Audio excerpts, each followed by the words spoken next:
우리 박씨 가문은 씨가 마른 적이 없어. 아버지, 저도 최선을 다하고 있어요, 뭐. 애를 하나도 못 낳는 게 여자야? 그만하고 헤어져. 부산영도 동해운수 회장실. 금태안경 너머로 살기 어린 박 회장의 눈빛. 석 달에 한 번씩 병원 가서 뭐란 거야? 애 한 마리도 못 낳는데 여자야! 혜진의 얼굴이 창백하게 변했습니다. 회장님, 저희 둘 다 의학적으로는 아무... 닥쳐! 변명은 집어치우고! 우리 박씨 가문이 500년인데 씨가 마른 적이 없어! 회장이 책상을 쾅 내리쳤습니다. 도연은 벽에 등을 기댄 채 고개를 떨구고만 있었습니다. 도연아! 저 여자 당장 내쫓아! 애도 못 낳는 주제에 박씨 며느리 행세는 무슨! 혜진은 떨리는 입술을 깨물었습니다. 눈물이 쏟아졌지만 회장은 비웃듯 말했습니다. 울긴 뭘 울어! 쓸모없는 게 눈물은 또 왜 이리 나나! 도연은 끝내 아무 말도 하지 못했습니다. 안녕하세요, 여러분. 오늘도 함께 해주셔서 감사합니다. 이 이야기가 마음에 와닿으신다면 구독과 좋아요 부탁드립니다.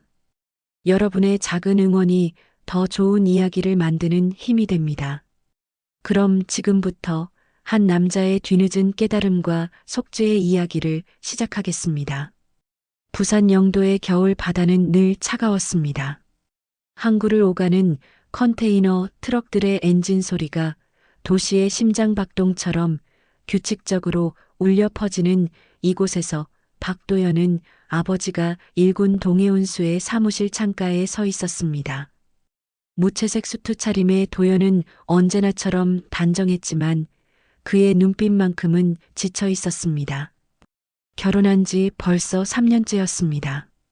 윤혜진과의 결혼은 사랑으로 시작했습니다. 병원에서 일하던 혜진의 따뜻한 미소와 부드러운 손길은 차가운 사무실에서만 살아온 도연에게 처음으로 온기를 가져다 주었죠. 하지만 시간이 흐르면서 그 온기는 점점 식어갔습니다. 아니, 정확히 말하면 식어갈 수밖에 없었습니다. 또 실패했습니다. 혜진의 목소리는 전화기 너머로 작게 떨렸습니다. 산부인과에서 돌아온 그녀는 이번에도 임신 소식을 전하지 못했습니다. 도연은 전화를 끊고 깊은 한숨을 내쉬었습니다. 이번이 몇 번째인지 기억조차 흐릿했습니다. 검사 결과는 늘 같았습니다. 두 사람 모두 의학적으로는 아무런 문제가 없었습니다. 호르몬 수치도 정상, 난소 기능도 정상, 정자 활동성도 문제 없음. 그런데도 아이는 오지 않았습니다. 혜진은 매달 배란기를 계산했고 체온을 재고 영양제를 챙겼습니다. 간호사로 일하면서도 틈틈이 한의원을 다녔고 민간요법이라는 것들도 하나씩 시도했습니다. 하지만 매번 생리가 시작되면 그녀의 얼굴은 조금씩 더 수척해졌습니다. 도연도 마찬가지였습니다. 아내의 고통을 지켜보는 것은 그 자체로 고문이었습니다. 이게 다 무슨 소용인가? 박 회장의 목소리가 사무실 복도에 울려 퍼졌습니다. 팔순을 바라보는 회장은 여전히 카리스마가 넘쳤습니다. 흰 머리를 단정하게 올백으로 넘긴 그는 금태 안경 너머로 도연을 바라보았습니다. 곤색 한복 재킷에 보석 타이핀을 꽂은 모습은 위험 그 자체였습니다. 도연은 아버지 앞에 서 있었지만 마치 죄인처럼 고개를 숙일 수밖에 없었습니다. 아버지. 도연이 입을 열려 했지만 회장은 손을 들어 막았습니다. 자네 마누라, 그 여자한테 문제가 있는 거야. 우리 집안 대대로 대가 끊긴 적이 없네. 가문의 운이 막혔다는 소리밖에 안 돼. 회장의 말은 단호했습니다. 도연은 아무 말도 하지 못했습니다. 혜진을 변호하고 싶었지만 아버지 앞에서 그는 늘 무력했습니다. 어린 시절부터 아버지의 말은 곧 법이었고 그 법을 어긴 적이 없었습니다. 검사 결과상으로는 두 사람 다 문제가 없다고 했습니다. 도연이 조심스럽게 말했습니다. 하지만 회장은 코웃음을 쳤습니다. 검사가 뭘 안다고. 세상에는 의학으로 설명 안 되는 일이 얼마나 많은데. 우리 집안 사람들은 다 자식 잘 낳았어. 문제는 그 여자야. 회장의 목소리에는 확신이 가득했습니다. 도연은 입술을 깨물었습니다. 반박하고 싶었지만 그럴 용기가 없었습니다. 이혼해. 회장의 말은 명령이었습니다. 3년이면 충분히 기다린 거야. 더 이상 시간 낭비하지 말고 정리하게. 도연은 고개를 들어 아버지를 바라보았습니다. 회장의 눈빛은 차갑고 단호했습니다. 협상의 여지가 없었습니다. 도연은 입을 열었지만 목소리가 나오지 않았습니다. 그저 고개를 끄덕일 수밖에 없었습니다. 그날 저녁 집으로 돌아온 도연은 거실 소파에 앉아 있는 혜진을 보았습니다. 그녀는 예전처럼 웃지 않았습니다. 수척해진 얼굴에는 지친 기색이 역력했습니다. 간호사 야간 근무를 마치고 온 그녀는 아직 제복을 벗지도 않은 채 멍하니 앉아 있었습니다. 텔레비전은 켜져 있었지만 혜진은 화면을 보고 있지 않았습니다. 혜진아. 도연이 조심스럽게 불렀습니다. 혜진은 천천히 고개를 들었습니다. 그녀의 눈은 충혈되어 있었습니다. 울었던 걸까요? 아니면 그저 피곤한 걸까요? 도연은 알 수 없었습니다. 회장님께서 말씀하셨어. 도연은 차마 다음 말을 이어가지 못했습니다. 하지만 혜진은 이미 알고 있는 듯 했습니다. 그녀는 작게 웃었습니다. 슬픈 웃음이었습니다. 이혼하라고 하셨죠? 혜진의 목소리는 담담했습니다. 하지만 그 담담함 속에는 깊은 상처가 숨어 있었습니다. 도연은 고개를 숙였습니다. 미안해. 도연이 말했습니다. 하지만 그 미안함이 무슨 소용이 있을까요? 혜진은 고개를 저었습니다. 괜찮아요.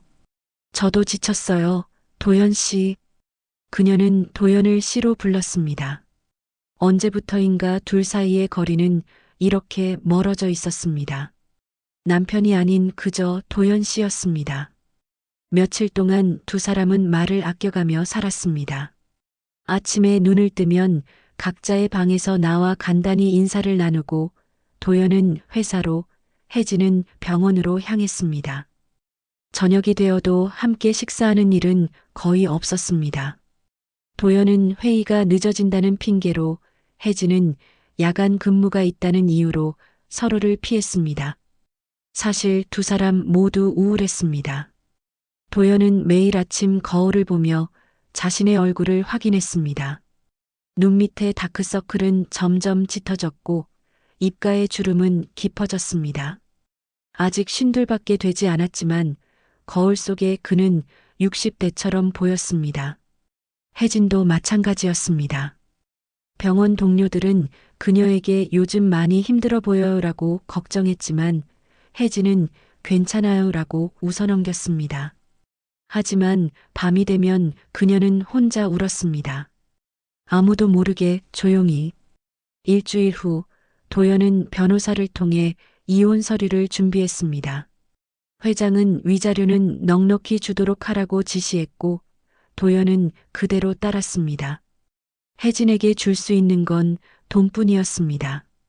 사랑도 아이도 미래도 줄 수 없었던 남자가 마지막으로 줄 수 있는 건 그것뿐이었습니다. 서류 준비됐어. 도연이 조심스럽게 말했습니다. 혜진은 고개를 끄덕였습니다. 두 사람은 거실 테이블을 사이에 두고 마주 앉았습니다. 도연은 서류를 펼쳤고 혜진은 그것을 받아들었습니다. 그녀의 손은 떨리고 있었습니다. 위자료는 충분히 받을 수 있을 거야. 도연이 말했습니다. 하지만 그 말이 위로가 될 리 없었습니다. 혜진은 서류를 한 장 한 장 넘기며 읽었습니다. 재산 분할, 위자료 합의 조항들. 3년의 결혼 생활이 몇 장의 종이로 정리되고 있었습니다.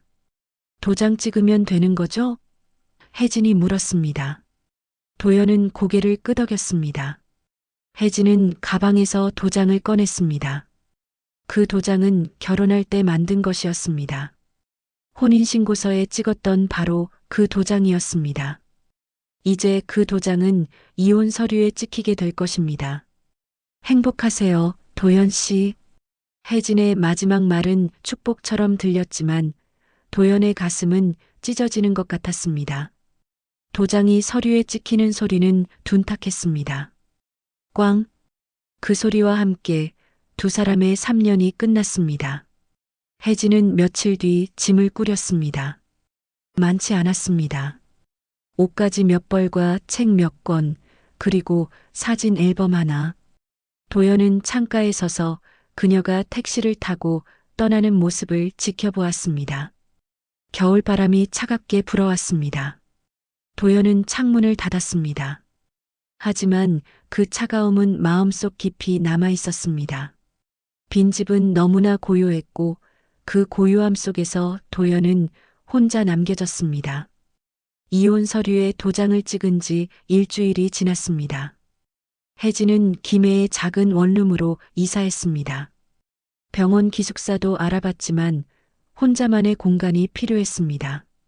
너무 많은 일이 한꺼번에 일어났고 그녀는 정리할 시간이 필요했습니다. 새벽 근무를 마치고 돌아온 어느 날 아침, 혜진은 이상한 느낌을 받았습니다. 메스꺼움이 올라왔고 온몸이 나른했습니다. 설마. 혜진은 고개를 저었습니다. 하지만 간호사로 일하면서 수없이 봐왔던 증상들이었습니다.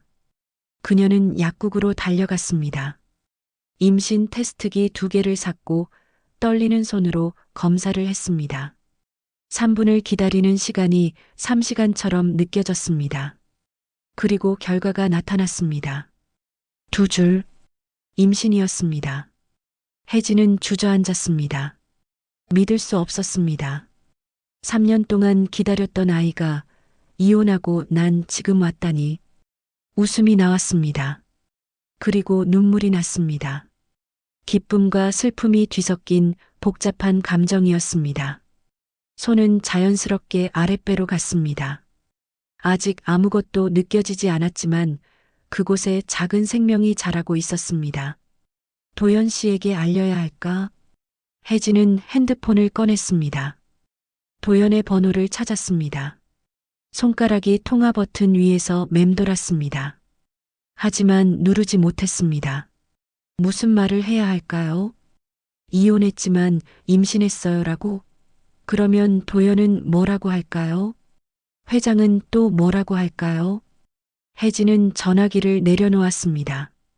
다음 날 혜진은 산부인과를 찾았습니다. 정확한 검사가 필요했습니다. 초음파 검사 결과 임신 6주차였습니다. 의사는 축하한다며 웃었지만 혜진은 복잡한 표정을 지을 수밖에 없었습니다. 진료실을 나와 복도를 걷는데 낯선 남자가 다가왔습니다. 검은색 정장을 입은 40대 중반의 남자였습니다. 윤혜진 씨 맞으십니까? 남자가 공손하게 물었습니다. 혜진은 고개를 끄덕였습니다. 누구신데요? 박 회장님 비서입니다. 잠깐 말씀 나눌 수 있을까요? 혜진의 심장이 빠르게 뛰었습니다. 회장이 어떻게 여기까지 찾아왔을까요? 아니, 어떻게 알았을까요? 두 사람은 병원 근처 조용한 카페로 갔습니다. 비서는 커피를 주문하지 않았습니다. 그저 서류 봉투 하나를 테이블 위에 올려놓았습니다. 임신하신 거 축하드립니다. 비서의 말에 혜진은 얼어붙었습니다. 어떻게 알았을까요? 방금 검사를 받은 건데. 어떻게? 회장님께서는 모든 걸 아십니다. 윤 씨가 어느 병원에 가는지, 무슨 검사를 받는지 다 알고 계십니다. 혜진은 소름이 돋았습니다. 감시를 받고 있었던 것입니다. 비서는 서류 봉투를 혜진 쪽으로 밀었습니다. 이 안에 통장이 들어 있습니다. 5천만 원이 입금되어 있습니다. 그리고 김해 외곽에 있는 빌라 한 채의 전세 계약서도 있습니다.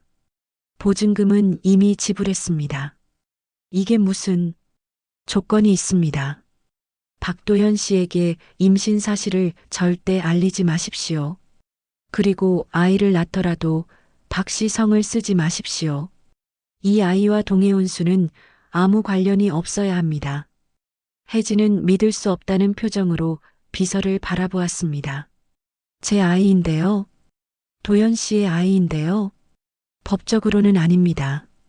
이혼 후 임신이니까요. 이혼 서류에 도장 찍은 날짜를 계산해 보십시오. 임신 시기와 맞지 않습니다. 비서의 말은 냉정했습니다. 혜진은 고개를 저었습니다. 싫어요. 도현 씨에게 말할 거예요. 이건 도현 씨가 알아야 할 일이에요. 비서는 한숨을 쉬었습니다. 그리고 다른 서류 하나를 꺼냈습니다. 혜진의 인사기록부였습니다. 병원에서 근무했던 모든 기록이 담겨 있었습니다. 윤 씨가 근무했던 병원, 지금 재정 상태가 좋지 않습니다. 회장님께서 그 병원 이사진과 친분이 있으십니다. 만약 윤 씨가 말을 듣지 않으면 그 병원은 문을 닫게 될 겁니다. 그리고 윤 씨는 다시는 부산 어느 병원에서도 일하지 못할 겁니다. 혜진은 입술을 깨물었습니다. 협박이었습니다. 노골적인 협박이었습니다. 선택하십시오. 입 다물고 살 길을 택하든지 아니면 모든 걸 잃든지. 비서는 자리에서 일어났습니다. 혜진은 테이블 위에 서류 봉투를 바라보았습니다. 5천만 원. 전세 빌라. 그리고 침묵. 그것이 회장이 제시한 거래였습니다. 혜진은 눈을 감았습니다. 뱃속의 아이를 생각했습니다. 혼자서 키워야 한다면 돈이 필요했습니다. 집이 필요했습니다. 하지만 도연에게 알리지 못한다는 건 아이에게서 아버지를 빼앗는 일이었습니다. 며칠 밤을 고민했습니다. 혜진은 핸드폰을 들었다 놓기를 수없이 반복했습니다. 하지만 결국 전화하지 못했습니다. 회장의 힘을 알고 있었습니다. 그 사람은 정말로 병원을 문 닫게 할 수 있었고 혜진의 삶을 무너뜨릴 수 있었습니다. 아이를 위해서라도 살아야 했습니다. 혜진은 서류 봉투를 열었습니다. 통장과 계약서를 꺼냈습니다. 그리고 조용히 눈물을 흘렸습니다. 같은 시기 도연은 아버지의 부름을 받았습니다. 회장의 사무실은 언제나처럼 엄숙했습니다. 회장은 책상 위에 프로필 사진 한 장을 올려놓았습니다. 최윤아라고 하네. 재벌가 둘째 딸이야. 집안도 좋고 이미지도 깨끗해. 다음 주에 만남을 주선해 놨으니 한번 만나보게. 마음에 들면 바로 진행하고. 회장은 이미 모든 것을 결정해 놓은 상태였습니다. 도연은 고개를 끄덕였습니다. 그것이 그가 할 수 있는 전부였습니다. 며칠 후 최윤아를 만났고 형식적인 대화를 나눴습니다. 사랑도 기대도 없는 그저 필요에 의한 만남이었습니다. 2달 후 도연과 윤아는 조용히 식을 올렸습니다. 하객도 많지 않았습니다. 축배를 들었지만 표정은 무겁기만 했습니다. 신혼여행도 가지 않았습니다. 도연은 바로 업무로 복귀했고 윤아는 재단 일을 계속했습니다. 결혼이라고 부르기엔 너무 공허한 관계였습니다. 밤이 되면 도연은 빈 방에 혼자 앉아 있었습니다. 손목시계의 초침 소리만 들렸습니다. 똑딱 똑딱. 그 소리는 도연에게 무언가를 잃었다는 것을 계속해서 상기시켰습니다. 혜진의 얼굴이 떠올랐습니다. 그녀는 지금 어디서 무엇을 하고 있을까요? 도연은 고개를 저었습니다. 이미 끝난 일이었습니다. 선택은 완료되었고 이제 그는 새로운 삶을 살아야 했습니다. 하지만 그 새로운 삶은 너무나 차갑고 공허했습니다. 김해의 변두리, 낡은 다세대 주택 2층에 혜진과 서연의 작은 집이 있었습니다. 전세로 살던 빌라는 이미 오래전 일이 되었습니다. 회장이 제공했던 5천만 원도 전세 보증금도 모두 사라졌습니다.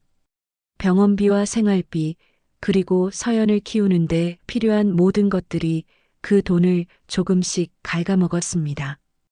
혜진은 서연을 낳았습니다.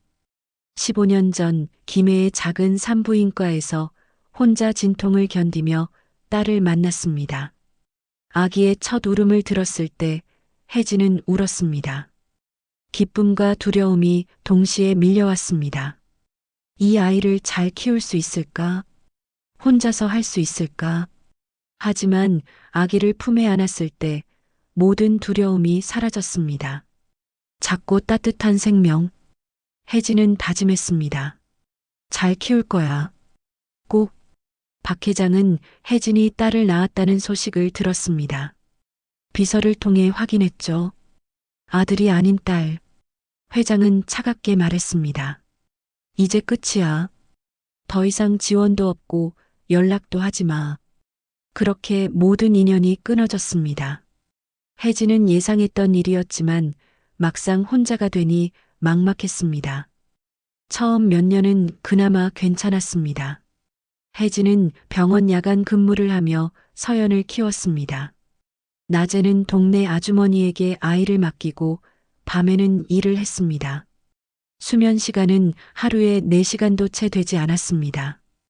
하지만 견딜 수 있었습니다. 서연이 웃으면 모든 피로가 사라지는 것 같았으니까요. 서연이 8살이 되던 해 혜진은 병원 일을 그만뒀습니다. 우울증이 심해졌습니다. 밤마다 잠을 이루지 못했고 아침이 되면 몸을 일으킬 수가 없었습니다. 환자들을 돌보는 일이 점점 힘들어졌습니다. 실수가 잦아졌고 동료들의 눈빛이 달라졌습니다. 결국 혜진은 사표를 냈습니다. 그 후로 혜진은 파트타임으로 식당 일을 했습니다.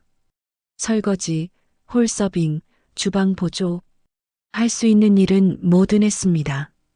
하지만 오래 버티지 못했습니다. 우울증은 점점 깊어졌고 이상한 증상들이 나타나기 시작했습니다.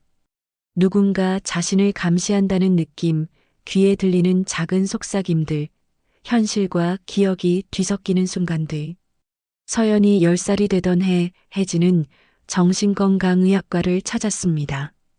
의사는 조심스럽게 말했습니다. 조현병 스펙트럼 초기 증상으로 보입니다.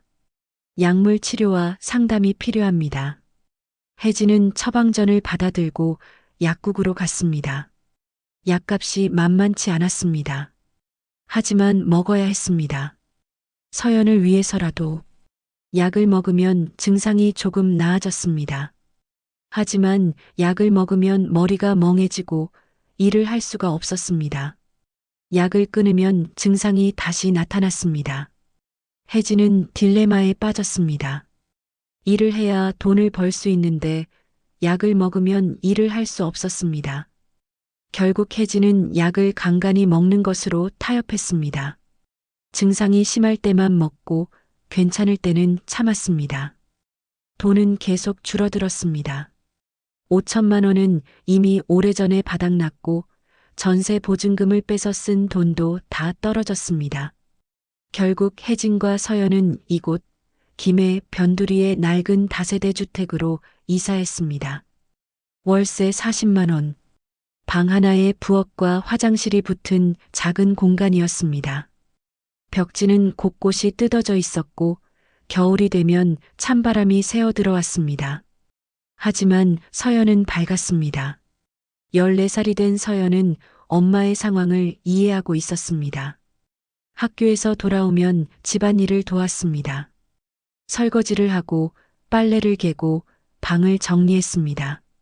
혜진이 힘들어하면 서연은 엄마 곁에 앉아 작은 손으로 등을 쓸어주었습니다. 엄마 괜찮아. 우리 잘 살 수 있어. 서연의 목소리는 맑았습니다. 혜진은 딸을 안았습니다. 미안했습니다. 이렇게 힘들게 키우게 되어서, 이렇게 가난하게 살게 해서. 하지만 서연은 불평하지 않았습니다. 오히려 엄마를 위로했습니다. 어느 겨울 저녁 혜진과 서연은 작은 식탁에 마주 앉았습니다. 저녁은 간단했습니다. 라면 한 봉지를 끓여서 둘이 나눠 먹었습니다. 계란 하나를 풀어넣고 파 조금을 썰어 넣었습니다. 그게 전부였지만 충분했습니다. 둘이 함께 있으면 그것만으로도 따뜻했습니다. 엄마, 나 오늘 학교에서 칭찬받았어. 서연이 환하게 웃으며 말했습니다. 혜진은 고개를 들었습니다. 그래, 무슨 일로? 숙제를 제일 잘했대. 선생님이 칠판에 붙여놨어. 서연은 자랑스럽게 말했습니다. 혜진은 미소 지었습니다. 딸이 자랑스러웠습니다. 이렇게 어려운 환경에서도 서연은 열심히 공부했습니다. 학원도 다니지 못하고 참고서도 제대로 사주지 못했지만 서연은 도서관에서 책을 빌려 읽으며 스스로 공부했습니다. 우리 서연이 최고네. 엄마가 뭐 해줄까? 뭐 먹고 싶은 거 있어? 아니, 괜찮아. 엄마랑 이렇게 있는 게 제일 좋아. 서연이 혜진의 손을 잡았습니다. 작고 따뜻한 손이었습니다. 혜진은 눈물이 났습니다. 참으려 했지만 눈물이 흘러내렸습니다. 엄마, 왜 울어? 아니야. 그냥 너무 고마워서. 혜진은 서연을 안았습니다. 이 아이가 있어서 버틸 수 있었습니다. 이 아이가 있어서 포기하지 않을 수 있었습니다. 밤이 깊었습니다. 서연은 숙제를 하고 있었습니다. 작은 책상에 앉아 연필을 쥐고 공책에 무언가를 적었습니다. 혜진은 부엌에서 설거지를 하며 딸을 바라보았습니다. 형광등 아래에서 공부하는 서연의 모습은 어떤 그림보다 아름다웠습니다. 엄마, 나중에 나 크면 아빠 만날 수 있을까? 서연이 갑자기 물었습니다. 혜진은 손을 멈췄습니다. 서연은 가끔 아빠에 대해 물었습니다. 다른 아이들은 아빠가 있는데 왜 자신은 없는지. 혜진은 늘 대답하기 어려웠습니다. 아빠는 사정이 있으셔서 함께 못 계셔. 혜진의 대답은 늘 비슷했습니다. 서연은 더 묻지 않았습니다. 하지만 눈빛에는 궁금증이 남아 있었습니다. 아빠가 물류회사 사장님이라며? 나중에 크면 회사 구경 가고 싶어. 트럭 많이 있을 것 같아. 서연의 말에 혜진은 가슴이 아팠습니다. 도연의 이야기를 조금 해준 적이 있었습니다. 물류회사를 운영한다고, 바쁜 사람이라고. 서연은 그 이야기를 기억하고 있었습니다. 아빠를 만나고 싶어 했습니다. 혜진은 미소 지었습니다. 슬픈 미소였습니다. 그래, 나중에 기회가 되면. 혜진은 거짓말을 했습니다. 기회는 없을 것입니다. 회장이 허락하지 않을 것이고 도연은 서연의 존재조차 모를 것입니다. 하지만 서연의 꿈을 깨고 싶지 않았습니다. 밤이 더 깊어졌습니다. 서연은 잠들었고 혜진은 창가에 앉아 있었습니다. 밖에는 눈이 내리고 있었습니다. 하얀 눈송이들이 조용히 내려앉았습니다. 혜진은 약병을 꺼냈습니다. 조현병 약이었습니다. 오늘은 먹어야 할 것 같았습니다. 귓속에서 작은 속삭임이 들렸고 누군가 자신을 지켜보는 것 같은 느낌이 들었습니다. 약을 삼키고 혜진은 눈을 감았습니다. 서연의 얼굴이 떠올랐습니다. 조금만 더 버티자. 서연이를 위해서. 창밖에 눈은 계속 내렸습니다. 작은 집은 춥고 어두웠지만 그 안에는 모녀의 온기가 있었습니다. 비록 가난하고 힘들었지만 둘은 서로를 지켜주고 있었습니다. 그것만으로도 충분했습니다. 혜진은 그렇게 믿고 싶었습니다. 박 회장은 94세가 되었습니다. 한때 카리스마 넘치던 그 모습은 이제 찾아보기 힘들었습니다. 현업에서는 은퇴했지만 여전히 동해운수에 영향력을 행사했습니다. 이사회 결정에 개입하고 중요한 계약건에 의견을 냈습니다. 하지만 나이는 속일 수 없었습니다. 회장의 판단력은 점점 흐려졌습니다. 같은 말을 반복하고 며칠 전 일을 기억하지 못했습니다. 의사들은 조심스럽게 말했습니다. 노인성 치매 초기 증상입니다. 도연은 아버지를 요양병원에 모시려 했지만 회장은 완강히 거부했습니다. 내가 아직 정신이 멀쩡하다. 하지만 그의 눈빛은 예전과 달랐습니다. 흐릿했고 때로는 초점을 잃었습니다. 어느 날 밤 회장은 오래된 서류함을 뒤지고 있었습니다. 비서가 조심스럽게 물었습니다. 회장님, 무엇을 찾으십니까? 윤혜진. 그 여자 말이야. 아이를 낳았다고 했지? 딸을? 비서는 놀랐습니다. 15년 전 일을 갑자기 왜 꺼내는 걸까요? 네, 맞습니다. 윤서연이라는 아이입니다. 지금 14살입니다. 회장은 서류를 내려놓았습니다. 그의 얼굴이 굳어졌습니다. 그 아이가 살아있으면 나중에 문제가 될 거야. 도연이한테 문제가 생길 수 있어. 회사도 망가지고 가문도 망가져. 비서는 회장의 말에 당황했습니다. 회장의 눈빛이 이상했습니다. 예전의 냉철한 계산이 아니라 뒤섞인 망상 같았습니다. 회장님, 그건 기우이십니다. 그 아이는 회사와 아무 관련이. 아니야. 핏줄이잖아. 나중에 찾아올 거야. 재산을 달라고, 인정해 달라고. 그럼 유나는 어떻게 하고 도연이는 어떻게 되는 거야? 회장은 손을 떨며 소리쳤습니다. 비서는 회장이 현실과 상상을 구분하지 못하고 있다는 걸 알았습니다. 하지만 오랜 세월 회장을 섬겨온 그는 이번에도 고개를 숙였습니다. 어떻게 하시겠습니까? 처리해. 조용히. 깨끗하게. 회장의 명령은 단호했습니다. 정신은 흐려졌지만 권력을 행사하는 방식만은 여전했습니다. 비서는 망설였지만 결국 고개를 끄덕였습니다. 며칠 후 비서는 회사의 오래된 운전기사 조성우를 불렀습니다. 그리고 회장의 뜻을 전했습니다. 서연의 15번째 생일이 며칠 앞으로 다가왔습니다. 서연은 엄마에게 말했습니다. 엄마, 나 생일날 아빠 보러 가고 싶어. 얼굴만이라도 보고 싶어. 혜진은 놀랐습니다. 서연아, 그건 알아. 아빠가 우리 모르는 척하는 거 엄마가 말 안 해도 알아. 그래도 괜찮아. 그냥 멀리서라도 보고 싶어. 아빠가 어떻게 생겼는지, 어떤 일 하는지 보고 싶어. 서연의 눈빛은 간절했습니다. 혜진은 거절할 수 없었습니다. 알았어. 그런데 멀리서만 봐야 해. 절대 다가가면 안 돼. 서연은 환하게 웃었습니다. 생일 전날이었습니다. 서연은 오늘만이라도 아빠를 보고 싶다며 학교를 마치고 부산 영도로 향했습니다. 동해운수 본사 주소는 인터넷으로 찾았습니다. 버스를 2번 갈아타고 1시간을 달려 도착했습니다. 항구 냄새가 났고 트럭들이 분주하게 오갔습니다. 컨테이너를 실은 대형 트럭들이 쉼없이 움직였습니다. 서연은 본사 건물 앞 벤치에 앉았습니다. 가방에서 공책을 꺼내 무언가를 적었습니다. 아빠를 처음 보는 날이라고 제목을 썼습니다. 마음이 두근거렸습니다. 오후 5시쯤 서연은 자리에서 일어났습니다. 사람들이 건물에서 나오기 시작했습니다. 퇴근 시간이었습니다. 서연은 한 명 한 명의 얼굴을 살폈습니다.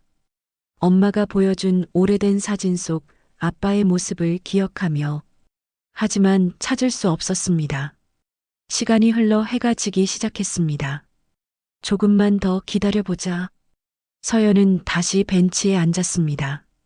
그때 본사 건물 맞은편에서 항만 진입로로 이어지는 도로가 보였습니다. 트럭들이 빠르게 오가는 길이었습니다. 서연은 건물을 한 번 더 보기 위해 도로를 건너기로 했습니다. 반대편에서 보면 건물 입구가 더 잘 보일 것 같았습니다. 서연은 횡단보도를 찾았지만 이 구간에는 없었습니다. 하지만 트럭들 사이로 틈이 보였습니다. 재빨리 건너면 될 것 같았습니다. 서연은 주위를 살피고 도로로 발을 내디뎠습니다.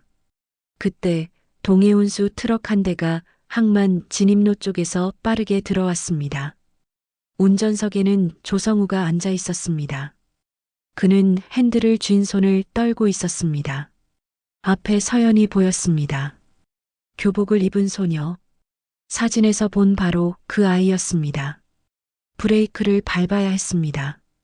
하지만 조성우의 발은 움직이지 않았습니다.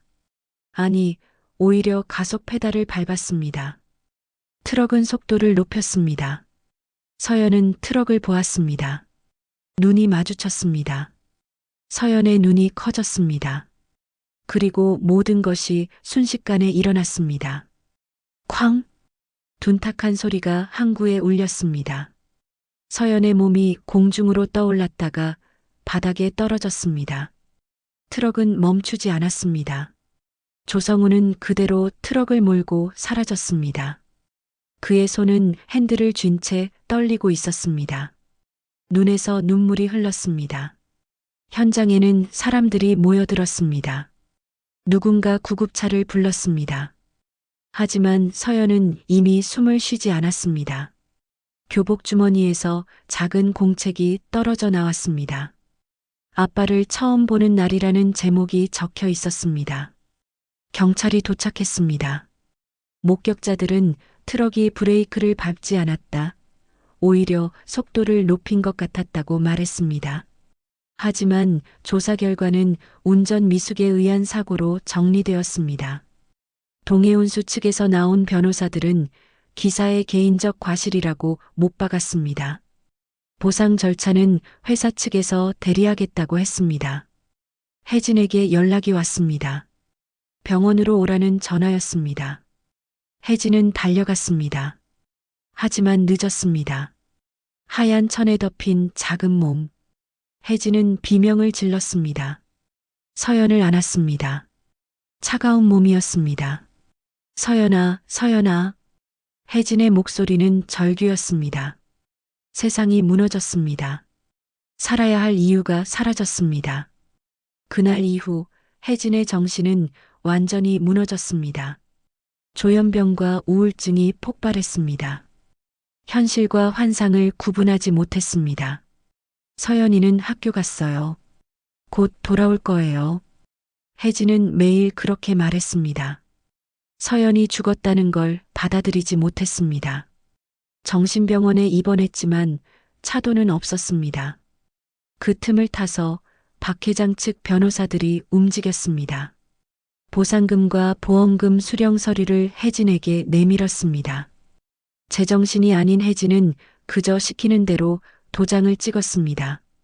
돈은 혜진의 계좌로 들어왔다가 곧바로 치료비 명목으로 빠져나갔습니다. 실제로는 회장 측이 관리하는 비자금 계좌로 흘러들어갔습니다. 서연의 장례는 조용히 치러졌습니다. 혜진은 장례식장에 오지도 못했습니다. 정신병원 침대에 누워 서연이는 학교 갔어요라고 중얼거리고 있었습니다. 조성우는 그날 이후 술을 마시기 시작했습니다. 밤마다 악몽을 꾸었습니다. 서연의 눈빛이 마지막 순간 자신을 바라보던 그 눈빛이 계속 떠올랐습니다.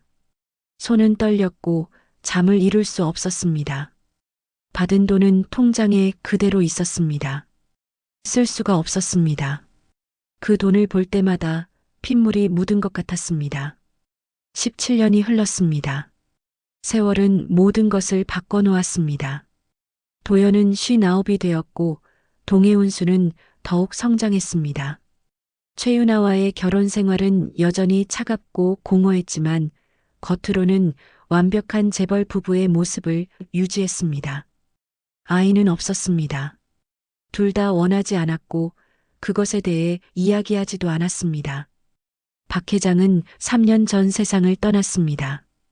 101살까지 살았습니다. 마지막까지도 회장은 회사 이야기를 했습니다.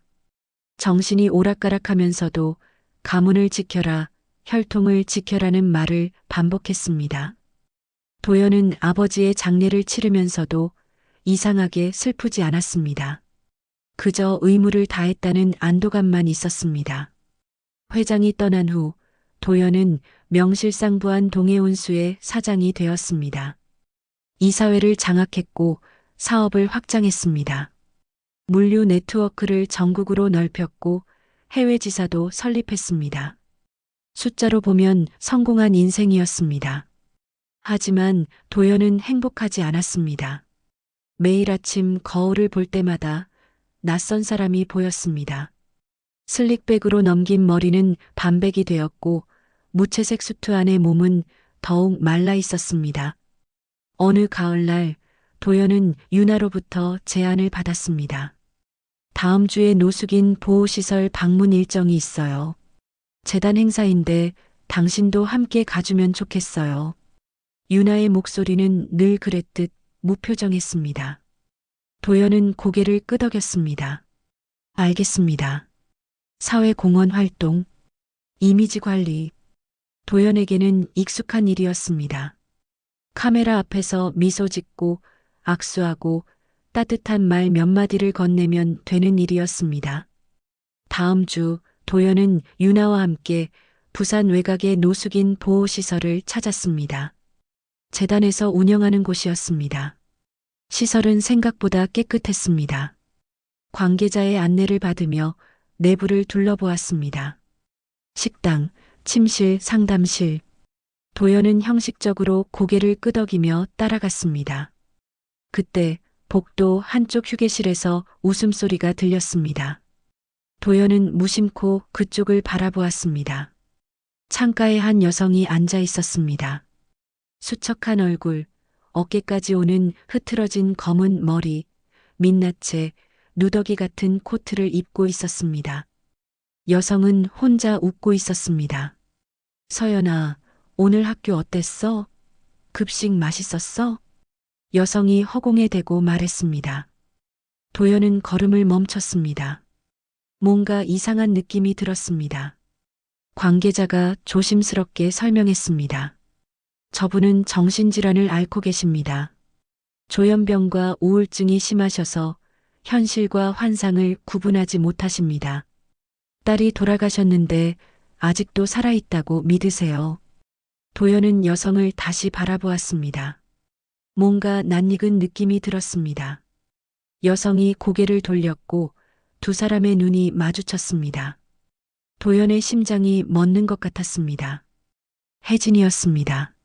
17년 만에 보는 혜진이었습니다. 하지만 완전히 달라진 모습이었습니다. 예전의 따뜻한 미소는 사라지고 눈빛은 초점을 잃었습니다. 혜진은 도연을 보고도 알아보지 못하는 듯 했습니다. 그저 낯선 사람을 보듯 바라보다가 다시 창밖을 응시했습니다. 도연은 입술이 바짝 말랐습니다. 관계자에게 물었습니다. 저분 이름이 어떻게 되십니까? 윤혜진이라고 하십니다. 5년 전에 이곳에 오셨어요. 도연은 숨이 막혔습니다. 혜진. 정말 혜진이었습니다. 도연은 더 물었습니다. 주소는 어디셨습니까? 가족은 계십니까? 김해에 사셨다고 들었어요. 가족은 딸이 있으셨는데 2년 전에 교통사고로 돌아가셨다고 합니다. 그 후로 정신이 무너지셨어요. 도연의 머릿속이 하얘졌습니다. 딸, 2년 전, 교통사고. 단어들이 머릿속에서 맴돌았습니다. 유나가 도연의 팔을 잡았습니다. 괜찮으세요? 안색이 안 좋으신데. 아, 아닙니다. 잠깐 바람 좀 쐬고 오겠습니다. 도연은 밖으로 나갔습니다. 차가운 가을바람이 얼굴을 때렸습니다. 손이 떨렸습니다.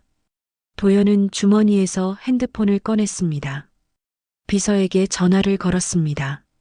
지금 당장 확인해야 할 게 있습니다. 윤혜진, 김해, 거주, 2년 전 교통사고로 사망한 딸에 대한 모든 정보를 찾아주십시오. 회사 기록, 보험 기록, 사고 보고서 다 찾아주십시오. 비서는 놀란 목소리로 대답했습니다. 알겠습니다, 사장님. 도연은 전화를 끊고 시설 건물을 다시 바라보았습니다. 창가에 혜진이 보였습니다. 여전히 혼자 웃고 있었습니다. 서연이는 오늘 돌아와요. 곧 올 거예요. 혜진의 목소리가 바람에 실려 들렸습니다. 도연은 주먹을 쥐었습니다. 딸, 혜진에게 딸이 있었다는 것, 그리고 2년 전에 죽었다는 것. 시기가 맞았습니다. 도연과 혜진이 이혼하고 얼마 안 됐을 때였습니다. 설마, 도연의 머릿속에 끔찍한 생각이 스쳤습니다. 내 아이였을까? 집으로 돌아온 도연은 밤새 잠을 이루지 못했습니다. 다음 날 아침 비서로부터 전화가 왔습니다. 사장님, 자료를 찾았습니다. 지금 사무실로 가져가겠습니다. 도연은 서둘러 사무실로 향했습니다. 비서가 두꺼운 파일을 내밀었습니다. 도연은 파일을 열었습니다. 첫 장에는 사고 보고서가 있었습니다. 피해자 윤서연, 당시 만 15세. 사고 일시 2년 전 10월 15일 오후 5시 30분. 사고 장소 부산 영도구 항만 진입로. 가해 차량 동해운수 소속 화물차. 도연의 손이 떨렸습니다. 동해운수? 자신의 회사였습니다. 도연은 계속 읽었습니다. 사고 원인 운전 미숙. 가해자 조성우 당시 63세. 동해운수 소속 운전기사. 처리 결과 회사 측 합의, 보상금 지급. 도연은 다음 서류를 넘겼습니다. 보험금 지급 내역서가 있었습니다. 하지만 수령인이 윤혜진이 아니었습니다. 대리인으로 박 회장 측 법무법인이라고 적혀 있었습니다. 도연은 얼어붙었습니다. 아버지, 회장이 개입한 것이었습니다. 도연은 더 깊이 파고들었습니다. 창고에 보관된 오래된 기록들을 뒤졌습니다. 그리고 작은 상자 하나를 찾았습니다. 윤서연 유품이라고 적혀 있었습니다. 상자를 열었습니다. 안에는 학생증, 공책 몇 권, 그리고 작은 사진 한 장이 있었습니다. 교복을 입은 소녀의 사진이었습니다. 단발머리, 또렷한 눈빛, 환한 미소. 도연은 사진을 들여다보았습니다. 그 눈빛이 낯익었습니다. 거울에서 보던 자신의 눈빛과 닮아 있었습니다. 도연은 주저앉았습니다. 공책을 펼쳤습니다. 마지막 페이지에 적혀 있었습니다. 아빠를 처음 보는 날, 15번째 생일 전날, 부산 영도 동해운수 본사 앞. 드디어 아빠를 볼 수 있어. 설레. 도연의 눈에서 눈물이 흘러내렸습니다. 딸이었습니다. 자신의 딸이었습니다. 자신을 보러 왔다가 자신의 회사 트럭에 치여 죽은 것이었습니다. 도연은 비명을 삼켰습니다. 가슴이 찢어지는 것 같았습니다. 밤이 깊도록 도연은 사무실에 혼자 앉아 있었습니다. 서연의 사진을 손에 쥔 채 눈물을 흘렸습니다. 17년 동안 몰랐습니다. 딸이 있었다는 것도, 딸이 죽었다는 것도, 그리고 아버지가 모든 것을 덮었다는 것도. 도연은 결심했습니다. 진실을 밝혀야 했습니다. 무슨 일이 있었는지 정확히 알아야 했습니다. 그리고 혜진을, 미쳐버린 혜진을 도와야 했습니다. 도연은 사무실 책상 앞에 앉아 있었습니다. 서연의 사진을 내려다보며 2년 전 그날을 떠올렸습니다. 10월 15일. 도연은 그날 무엇을 하고 있었을까요? 아마 회의를 하고 있었겠죠. 서류를 검토하고 계약서에 사인을 하고 있었을 것입니다. 그 시각 자신의 딸이 자신을 보러 왔다가 죽어가고 있었는데 도연은 고개를 저었습니다. 자책하고 있을 시간이 없었습니다. 지금 해야 할 일은 진실을 밝히는 것이었습니다. 도연은 비서를 불렀습니다. 2년 전 10월 15일 사고 당일의 모든 기록을 찾아주십시오. 트럭 운행 기록, 기사 근무 일지, 차량 정비 기록 다 찾아주십시오. 알겠습니다, 사장님. 며칠 후 비서는 두꺼운 서류 뭉치를 가져왔습니다. 도연은 하나하나 살펴보기 시작했습니다. 먼저 차량 운행 기록을 확인했습니다. 사고 당일 조성우가 몰던 트럭의 이동 경로가 상세히 적혀 있었습니다. 출발 시간, 경유지, 도착 시간까지 모두 기록되어 있었습니다. 이상한 점이 있었습니다. 사고 시각인 오후 5시 30분, 조성우의 트럭은 항만 진입로에 있었습니다. 하지만 그날 운행 일정표에는 그 시간에 그곳에 있을 이유가 없었습니다. 배송은 이미 끝난 상태였고 회사로 복귀하는 중이었어야 했습니다. 그런데 왜 항만 진입로에 있었을까요? 도연은 다음 서류를 펼쳤습니다. 트럭의 속도 기록이었습니다. 요즘 트럭들은 속도를 자동으로 기록하는 장치가 달려 있습니다. 2년 전에도 동해운수 트럭들은 그런 장치를 달고 있었습니다. 도연은 기록을 따라갔습니다. 오후 5시 20분, 트럭은 시속 30km로 천천히 움직이고 있었습니다. 그러다가 오후 5시 25분, 갑자기 속도가 붙기 시작했습니다. 40, 50, 60km. 사고 직전인 오후 5시 28분에는 시속 70km까지 올라갔습니다. 항만 진입로는 제한 속도가 40km였습니다. 왜 갑자기 속도를 높였을까? 도연은 의문이 들었습니다. 그리고 사고 기록을 다시 확인했습니다. 목격자 진술이 있었습니다. 트럭이 브레이크를 밟지 않았다. 오히려 속도를 높이는 것 같았다는 증언들이었습니다. 도연은 등골이 오싹했습니다. 이건 단순한 사고가 아니었습니다. 의도적이었습니다. 조성우는 서연을 보고도 브레이크를 밟지 않았습니다. 아니, 가속 페달을 밟았습니다. 왜? 무슨 이유로? 도연은 조성우의 인사 기록을 뒤졌습니다. 사고 이틀 후 조성우는 퇴사했습니다. 퇴직금은 규정보다 훨씬 많이 받았습니다. 그리고 특이한 점이 하나 더 있었습니다. 퇴사 일주일 전 조성우의 계좌에 5천만 원이 입금되어 있었습니다. 입금자는 동해운수 법무법인이었습니다. 도연은 모든 퍼즐이 맞춰지는 것을 느꼈습니다. 돈을 주고 조성우를 매수한 것이었습니다. 사고를 내도록 시킨 것이었습니다. 누가? 당연히 아버지였습니다. 박 회장이 모든 것을 계획한 것이었습니다. 도연은 주먹을 쥐었습니다. 분노가 치밀어 올랐습니다. 아버지는 자신의 손녀를, 아무 죄 없는 15살 아이를 죽인 것이었습니다. 그것도 계획적으로. 도연은 책상을 쳤습니다. 서류들이 흩어졌습니다. 하지만 분노만으로는 안 됐습니다. 확실히 알아야 했습니다. 도연은 비서에게 물었습니다. 조성우, 그 사람 지금 어디 있습니까? 퇴사 후 소식이 끊겼습니다. 주소지도 이사를 갔고요. 찾아주십시오. 어떻게든 찾아주십시오. 일주일 후 비서가 조성우를 찾았습니다. 부산 외곽의 작은 마을에 살고 있었습니다. 도연은 직접 찾아가기로 했습니다. 혼자서. 조성우의 집은 낡은 단독주택이었습니다. 대문을 두드리자 나이 든 남자가 나왔습니다. 백발이 성성한 80대 노인이었습니다. 조성우였습니다.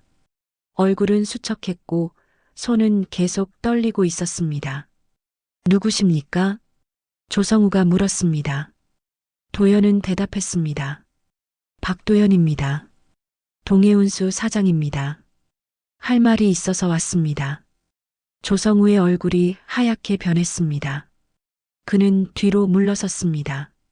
저는 아무것도 모릅니다. 윤서연, 2년 전에 선생님이 치어 죽인 아이입니다. 제 딸이었습니다. 도연의 말에 조성우는 주저앉았습니다. 손이 더욱 심하게 떨렸습니다. 죄송합니다. 정말 죄송합니다. 조성우는 울기 시작했습니다. 도연은 그를 부축해 일으켰습니다. 집 안으로 들어가 마주 앉았습니다. 도연은 조용히 물었습니다. 진실을 말해 주십시오. 무슨 일이 있었는지. 조성우는 고개를 저었습니다. 말할 수 없습니다. 회장님께서 입 다물라고 하셨습니다. 회장은 이미 죽었습니다. 3년 전에 돌아가셨습니다. 이제 말해도 됩니다. 도연의 말에 조성우는 망설였습니다.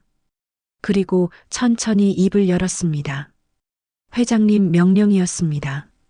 비서가 저를 불러서 돈을 주며 일을 시켰습니다. 그 아이를 사고로 위장해서 없애라고. 조성우의 목소리는 떨렸습니다. 도연은 주먹을 꽉 쥐었습니다. 하지만 침착하게 들었습니다. 회장님께서 그러셨습니다. 그 아이가 나중에 문제가 될 거라고. 도련님께 피해가 갈 거라고. 그래서 조성우는 더 이상 말을 잇지 못했습니다. 고개를 숙이고 울기만 했습니다. 2년 동안 악몽을 꿨습니다. 매일 밤 그 아이가 나타났습니다. 저를 바라보며 물었습니다. 아저씨, 왜요? 라고. 저는 대답할 수 없었습니다. 그냥 돈 때문이었다고 말할 수 없었습니다. 조성우는 얼굴을 손으로 가렸습니다. 도연은 한동안 말없이 앉아 있었습니다. 분노도 미움도 느껴지지 않았습니다. 그저 텅 빈 느낌만 있었습니다. 알겠습니다. 도연은 자리에서 일어났습니다.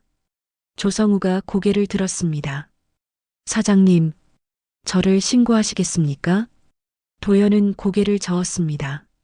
아닙니다. 그렇게 해서 무엇이 달라지겠습니까? 선생님도 피해자입니다. 제 아버지가 회장이 모든 걸 만든 겁니다. 도연은 집을 나왔습니다. 차에 올라타 한참을 앉아 있었습니다.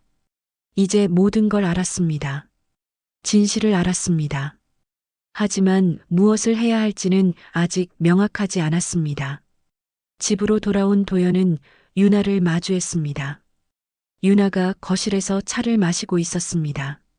도연은 유나 앞에 섰습니다. 이혼합시다. 유나는 찻잔을 내려놓았습니다. 놀라지 않았습니다. 오히려 담담하게 대답했습니다. 알았어요. 이유를 물어도 될까요? 제가 해야 할 일이 있습니다. 그 일을 하려면 이 자리에 있으면 안 됩니다. 유나는 고개를 끄덕였습니다. 알겠어요. 변호사 통해서 정리하죠. 17년간의 거래, 결혼이 그렇게 끝났습니다.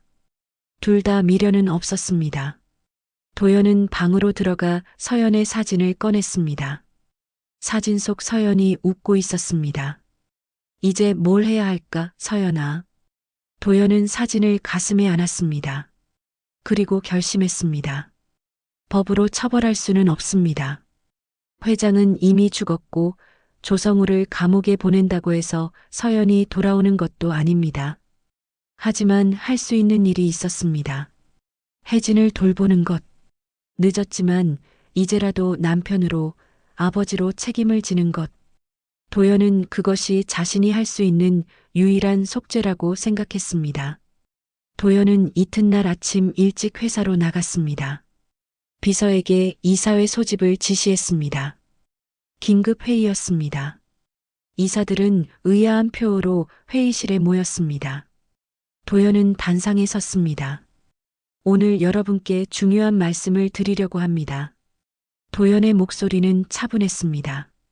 하지만 단호했습니다. 저는 오늘부로 사장직에서 물러나겠습니다.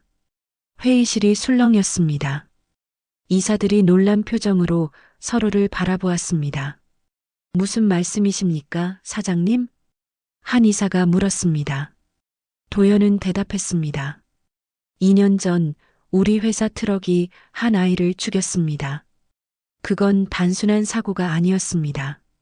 계획된 일이었습니다. 제 아버지 박 회장이 명령한 일이었습니다.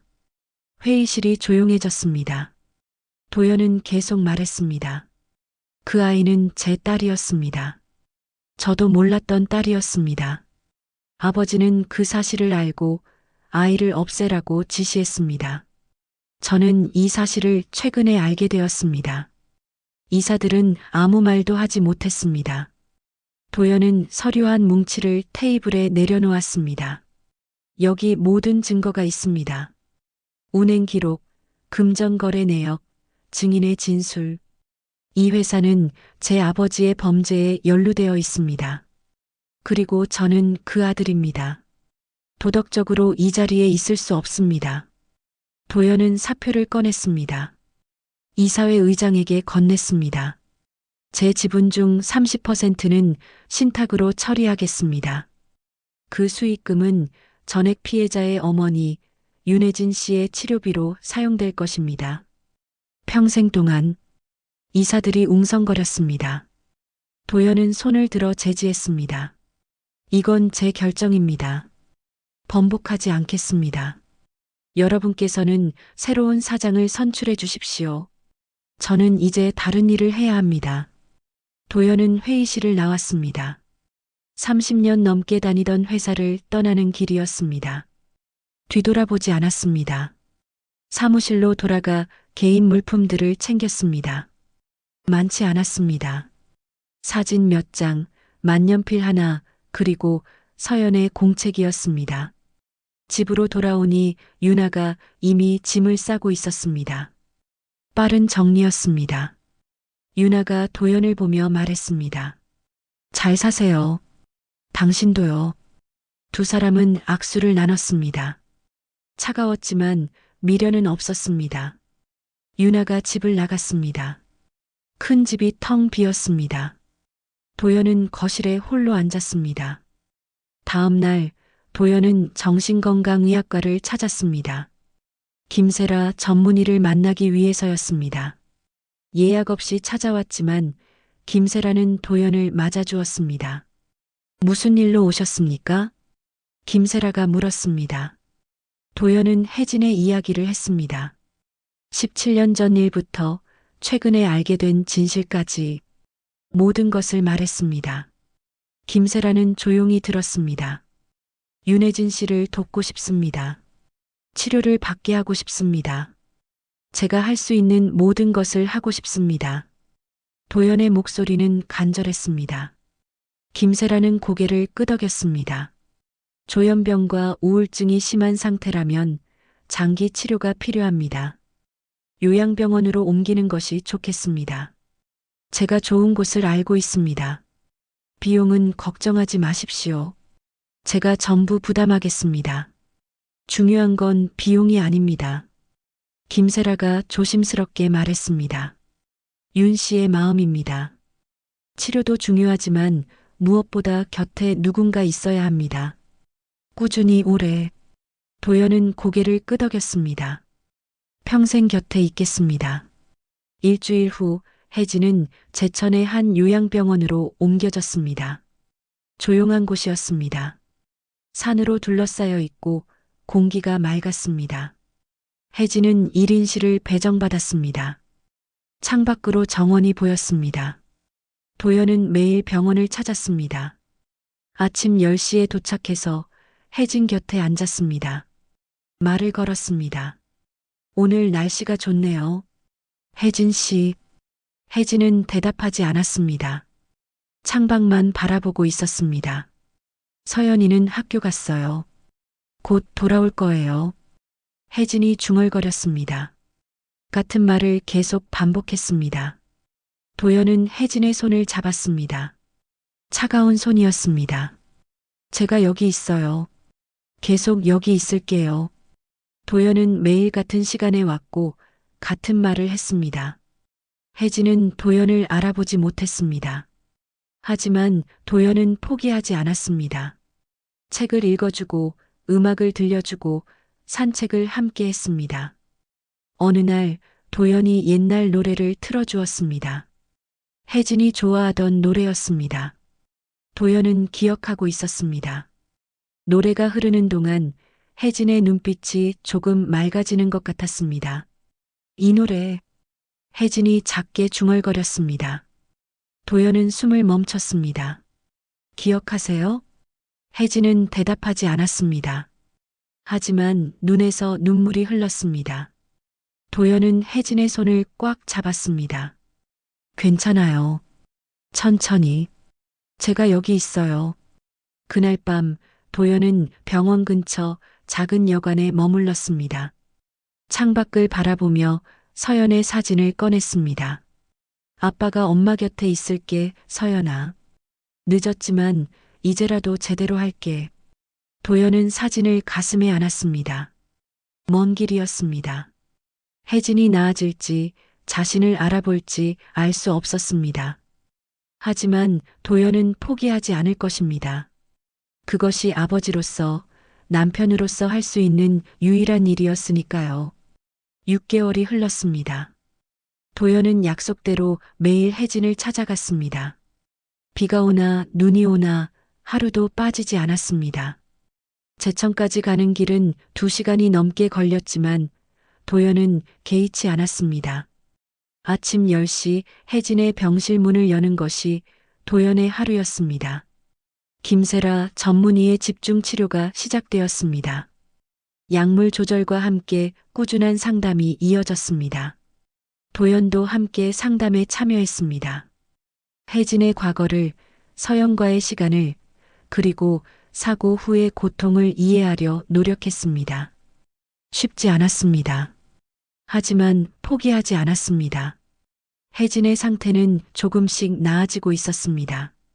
환각은 줄어들었고 현실을 인식하는 시간도 늘어났습니다. 여전히 서연을 기다리는 순간들이 있었지만 예전보다는 덜했습니다. 도연과 대화를 나누는 시간도 많아졌습니다. 오늘은 날씨가 좋네요. 혜진이 창밖을 보며 말했습니다. 도연은 혜진 곁에 앉았습니다. 그러게요. 산책 갈까요? 네, 좋아요. 두 사람은 정원을 걸었습니다. 혜진의 걸음이 예전보다 가벼워졌습니다. 얼굴에도 조금씩 혈색이 돌았습니다. 도연은 혜진의 손을 잡았습니다. 예전처럼 차갑지 않았습니다.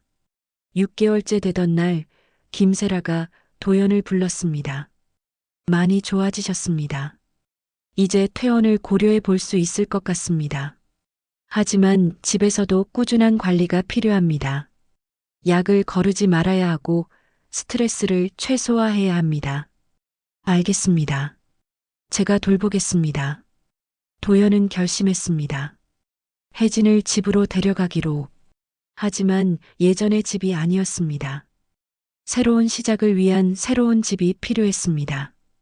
도연은 부산 외곽, 바다가 보이는 곳에 작은 단독주택을 구입했습니다. 조용한 동네였습니다. 앞마당에는 작은 정원이 있었고 집 뒤로는 바다가 펼쳐져 있었습니다. 도연은 집을 고쳤습니다. 2층에 혜진의 방을 만들었습니다. 큰 창을 내어 침대에 누워서도 바다가 보이도록 했습니다. 방 안에는 필요한 모든 것을 갖췄습니다. 약을 보관하는 서랍장, 편안한 의자, 부드러운 조명. 벽에는 파스텔 톤의 벽지를 발랐습니다. 혜진이 좋아할 만한 색이었습니다. 1층에는 거실과 주방, 그리고 간병인이 머물 수 있는 작은 방을 만들었습니다. 모든 준비가 끝난 후 도연은 혜진을 데리러 갔습니다. 집으로 가요, 혜진 씨. 우리 집으로. 혜진은 고개를 끄덕였습니다. 약간의 불안함이 눈빛에 보였지만 도연의 손을 꽉 잡았습니다. 괜찮아요. 제가 옆에 있을게요. 차를 타고 2시간을 달려 집에 도착했습니다. 혜진은 차에서 내려 집을 바라보았습니다. 작지만 예쁜 집이었습니다. 앞마당에는 꽃들이 피어 있었습니다. 여기가 우리 집이에요? 네. 여기서 함께 살 거예요. 도연은 혜진의 손을 잡고 집 안으로 들어갔습니다. 간병인 아주머니가 반갑게 맞아주었습니다. 50대 중반의 다정한 분이었습니다. 2층으로 올라가 혜진의 방 문을 열었습니다. 혜진은 방 안으로 들어가 창가에 섰습니다. 바다가 펼쳐져 있었습니다. 파도 소리가 들렸습니다. 혜진의 눈에서 눈물이 흘렀습니다. 예쁘네요. 바다가 이렇게 가까이 있네요. 도연은 혜진의 어깨에 손을 얹었습니다. 매일 보실 수 있어요. 여기서 편히 쉬세요. 그날부터 도연과 혜진의 새로운 생활이 시작되었습니다. 도연은 1층에 작은 서재를 만들어 그곳에서 시간을 보냈습니다. 회사 일은 완전히 손을 뗐지만 책을 읽고 글을 쓰며 시간을 채웠습니다. 간병인 아주머니가 혜진의 식사와 약 복용을 챙겼지만 도연도 함께 했습니다. 아침이 되면 도연은 혜진의 방으로 올라갔습니다. 창문을 열고 신선한 공기를 들였습니다. 좋은 아침이에요, 혜진 씨. 좋은 아침이에요. 혜진도 대답했습니다. 두 사람은 함께 아침을 먹었습니다. 간단한 죽과 나물, 김치. 혜진은 예전보다 많이 먹었습니다. 입맛이 돌아온 것이었습니다. 식사 후에는 산책을 했습니다. 바닷가를 따라 천천히 걸었습니다. 파도가 밀려왔다 물러갔습니다. 혜진은 가끔 멈춰서서 바다를 바라보았습니다. 도연 씨. 어느 날 혜진이 도연을 불렀습니다. 이름을 부른 것이었습니다. 도연은 가슴이 뛰었습니다. 네, 혜진 씨. 고맙습니다. 이렇게 돌봐주셔서. 혜진의 목소리는 떨렸습니다. 도연은 혜진의 손을 잡았습니다. 제가 해야 할 일이에요. 늦었지만 이제라도 하는 거예요. 서연이. 혜진이 말을 멈췄습니다. 눈물이 흘렀습니다. 서연이는 없어요. 그렇죠? 도연은 고개를 끄덕였습니다. 혜진이 드디어 받아들이기 시작한 것이었습니다. 네. 서연이는 하늘나라에 있어요. 혜진은 한참을 울었습니다. 도연은 혜진을 안았습니다. 함께 울었습니다. 오랜 시간 두 사람은 그렇게 서 있었습니다. 그날 저녁 도연은 서연의 사진을 꺼냈습니다. 혜진에게 보여줬습니다. 우리 딸이에요. 서연이. 혜진은 사진을 받아들었습니다. 떨리는 손으로 사진을 쓰다듬었습니다. 예뻤어요. 우리 서연이. 네. 정말 예뻤어요. 당신 닮았어요. 두 사람은 나란히 앉아 서연의 사진을 바라보았습니다. 슬픔과 그리움이 교차했습니다. 하지만 이제는 함께였습니다. 혼자가 아니었습니다. 시간이 흘렀습니다. 계절이 바뀌었습니다. 혜진의 상태는 계속 좋아졌습니다. 가끔 힘든 날도 있었지만 도연이 곁에 있었습니다. 간병인 아주머니도 함께였습니다. 어느 봄날 집 앞마당에 어린 소녀가 찾아왔습니다. 12살쯤 되어 보이는 아이였습니다. 단정한 교복에 낡은 가디건을 입고 있었습니다. 단발머리에 헤어핀을 꽂았습니다. 손에는 작은 노트를 들고 있었습니다. 안녕하세요. 저는 윤별이라고 해요. 소녀가 인사했습니다. 도연은 의아한 표정으로 물었습니다. 누구니? 보호시설에서 왔어요. 김세라 선생님께서 보내셨어요. 혜진 이모님을 뵙고 싶어서요. 도연은 김세라에게 전화를 걸었습니다. 김세라가 설명했습니다. 윤별이는 보호시설에 있는 아이예요. 혜진 씨와 같은 시설에 있었어요. 혜진 씨를 많이 따랐죠. 혜진 씨도 윤별이를 예뻐하셨고요. 가끔 만나게 해주시면 좋을 것 같아서요. 도연은 윤별을 집 안으로 들였습니다. 혜진이 거실에 앉아 있었습니다. 윤별을 보자 혜진의 얼굴이 환해졌습니다. 별이, 이모. 윤별은 혜진에게 달려가 안겼습니다. 혜진은 윤별을 꼭 안았습니다. 두 사람은 한참을 그렇게 있었습니다. 도연은 그 모습을 보며 미소 지었습니다. 그날부터 윤별은 주말마다 집을 찾았습니다. 혜진과 함께 시간을 보냈습니다. 정원에서 꽃을 심고 바닷가를 산책하고 함께 그림을 그렸습니다. 윤별은 작은 노트에 무언가를 적었습니다. 도연이 물었습니다. 뭘 쓰는 거니? 일기요. 관찰 일기. 윤별이 노트를 보여줬습니다. 거기에는 이렇게 적혀 있었습니다. 데이터로 진실을 세웠다. 사랑으로 무너진 마음을 세운다. 도연 아저씨는 혜진 이모를 매일 돌본다. 이게 진짜 사랑인 것 같다. 도연은 노트를 읽고 눈시울이 뜨거워졌습니다. 윤별이 환하게 웃었습니다. 아저씨, 멋있어요. 저녁이 되었습니다. 도연과 혜진 그리고 윤별은 거실에 모여 앉았습니다. 창밖으로 노을이 지고 있었습니다. 하늘이 붉게 물들었습니다. 바다도 붉게 빛났습니다. 예쁘네요. 혜진이 중얼거렸습니다. 도연은 혜진의 손을 잡았습니다. 네, 정말 예쁘네요. 윤별은 노트에 무언가를 적었습니다. 세 사람은 조용히 노을을 바라보았습니다. 슬픔도 있었고 아픔도 있었습니다. 하지만 이제는 함께였습니다. 도연은 조용히 결심했습니다.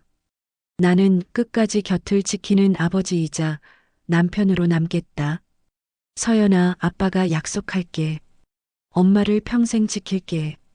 바람이 불어왔습니다. 따뜻한 봄바람이었습니다. 노을은 천천히 지고 있었습니다. 하루가 끝나고 새로운 하루가 시작될 것입니다. 도연과 혜진의 시간은 계속될 것입니다. 천천히 함께, 늦었다고 생각할 때가 가장 빠른 때라고 합니다. 도연은 17년이 지나서야 진실을 알았지만 그 순간부터 남은 인생을 속죄와 사랑으로 채워갔습니다. 우리 인생에도 뒤늦게 깨닫는 것들이 있습니다. 하지만 중요한 건 깨달은 후 무엇을 하느냐입니다.